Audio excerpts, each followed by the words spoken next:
All right, today we're going to do something a little different. We're going on a guided tour, not of a city, but of a document. We're diving into the blueprint of the modern Russian Federation, its 1993 constitution. This is the official rulebook, the foundation that's supposed to define the entire nation. So let's get into it. Right out of the gate, the preamble starts with this incredibly powerful language: we, the multinational people. This isn't just legalese, it's a statement. It frames the entire Constitution as something created by the people, for the people. It talks about a common fate and reviving statehood. This really sets the stage for everything that follows.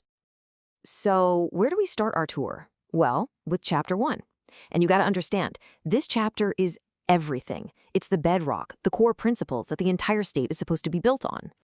Now, the document calls this the constitutional system. Sounds a bit academic, right? But what it really means is these are the non-negotiables. These are the fundamental ideas that define what Russia is. And here's the kicker. Chapter 1 is specially protected. As we're going to see later, you can't just pass a simple law to change these principles. They're meant to be permanent. So what are these big protected ideas? Well, take a look. The Constitution declares Russia a democratic, federative, law-governed state. It says, and this is a direct quote, that human rights are the supreme value. It states that all power comes from the people, it recognizes that there should be different political parties and ideologies, and it establishes a secular state. And crucially, it mandates the separation of powers. These are the pillars holding the whole thing up. Okay, so if human rights are the supreme value, that sounds great, but what does it actually promise people? For that, we turn to Chapter 2, which is basically a long, detailed list of all the rights and freedoms guaranteed to every single citizen. And it starts with the most fundamental one of all, Article 20, the right to life. Simple, direct, and the absolute starting point for everything else. Then you get to Article 29, which guarantees freedom of speech and thought.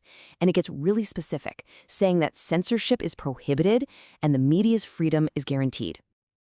And rounding out this core trio of political freedoms is Article 31, the right for people to gather peacefully, to hold rallies, and to protest. But it goes so much deeper than just political freedoms. This chapter covers a huge range of guarantees. You've got personal stuff, like the right to privacy and owning property. Then there are economic rights, like the right to free labor and even the right to strike. It also promises a social safety net, things like Social Security, a right to a home, and access to free healthcare and education. And it even lays down legal principles, like being presumed innocent until proven guilty. It's an incredibly broad scope of promises. All right, let's pivot. We've talked about the rights of the individual. Now let's look at the big picture, the structure of the state itself. The Constitution doesn't describe Russia as one single unit, but as a massive, complex federation. And when I say massive, I am not kidding. According to Article 65, the Federation is made up of 85 different constituent parts. You've got republics, krais, oblasts, all these different types of regions.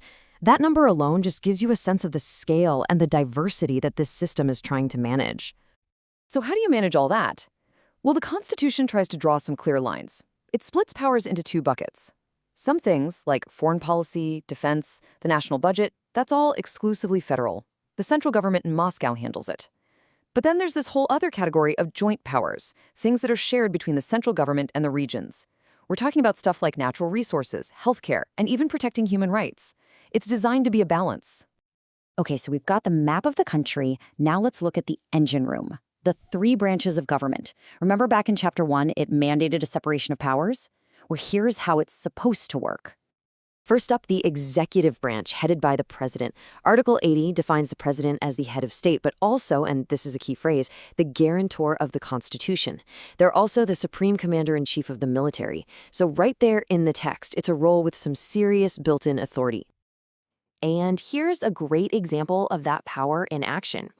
To form a government, the president picks a candidate for prime minister.